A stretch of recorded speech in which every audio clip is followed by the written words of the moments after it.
guys? So we are back with another episode of Art and Our Entertainment, and I'm going to be talking about Blood Syndicate Season 1, Episode 1.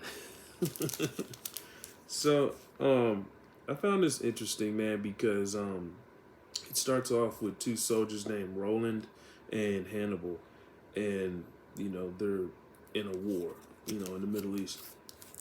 And they come back home and they realize that, things are different. You know what I'm saying? There's a war going on at home. You know what I'm saying? That's kind of like poetic in a way. But there's a war and superheroes are smack dab in the middle of it. And Hannibal, when Hannibal and Roland, the two soldiers come back, they're in the airport. Hannibal goes his own way, and Orlando, we're following him. And wait, let me see if I got his name right. I don't want to mess it up. So we're following Orlando, and he's picked up by his friend. And they're talking about like what's going on in the neighborhood. They got a bite to eat, and his friend tells him that, hey man, things have changed. There are superheroes out here fighting crime. And then you can see right here, you got Rocket. She's like fighting some guys that are shooting at her in a truck. Yeah, it's crazy. And he's like, Orlando was like, this is actually going on right now? And he's like, yeah, man. Since you left, everything has changed, man. Rocket and Icon are out on the streets.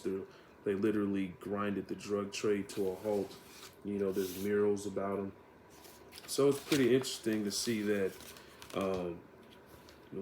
as he came back home, things have changed in such a dramatic way. And, the drug trade is grinded to a halt, like I said. And not only that, but, these stories that are going on while Rocket and Icon are doing their thing, and also Hardware and Static Shock, while they're doing their thing, there's these low-level situations that are happening, and these people have abilities. So I don't know if we're going to be following Rolando the whole time, but he seems like a very strong character. He came back from the war. Rolando, yeah.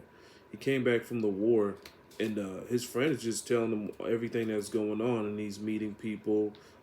He's seen that his friend has just, basically started a whole fundraiser to help the community, because, you see it right there. He's bringing his friend, to his little fundraiser right there, food drive, just showing him that, hey man, while these guys are saving the day on such a big level, they're not really here to handle the day-to-day situation. So it's up to us to protect the community and try to help out, our neighbors. And so in the midst of all this, there's street wars going on. There's gangsters out here. There's a power vacuum because Rocket and Icon, I didn't really express it when I was talking about the comics, the Rocket and Icon comics. They actually really stopped the war on crime, and not only in Dakota City, but around the country. And it was crazy because the ramifications of that were, things are stranger than they seem, and there's repercussions for even stopping the war on drugs. And they realized that, and they're like, damn, like, shit. We thought we would save the day by just, stopping the drugs and stop it from flooding the community and destroying the community. But there was a lot more to it than that, and it was crazy. I was like, damn, like, shit, there's still bad shit happening after they stopped the war on drugs. But anyways, I digress. As they go along in this story, and Orlando is being, walked through the neighborhood with his friend, who tells him about, the violence, the gang violence. They're attacked. And then at the end of it, dude, Rolando pulls out, let me show you. So, they're in the middle of a gang war, right? In the middle of a gang war. Bullets flying, crazy shit. And then Orlando has a bag, and then he pulls this out of his bag like some, you know what I mean? Dude, it's the damn bazooka just materializes in his arm, and then he just blows this truck to bits, or this car to bits. I mean, it's crazy. Uh, this is a really solid book. I'm trying to figure out what it's about, um, but I'm very interested. Um, and his friend who's been escorting him through the neighborhood actually has powers. So they're actually about to get attacked, and then his friend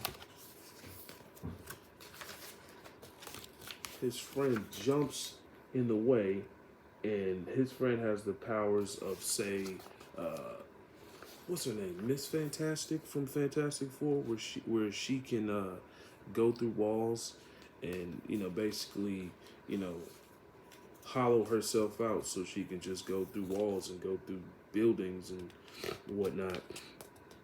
It got cold, but yeah, this guy was about to attack them, just blow them up, and he does a good job of blowing the whole scene up. But they managed to escape just in the nick of time, and then they fall through a sewer.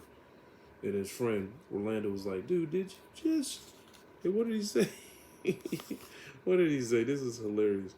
He said, "Did you just phase us through the ground?" Like, so that's what I was trying to say. He has the ability to phase out material. Like, it's crazy. So, and then he's like, "Well, I forgot to tell you.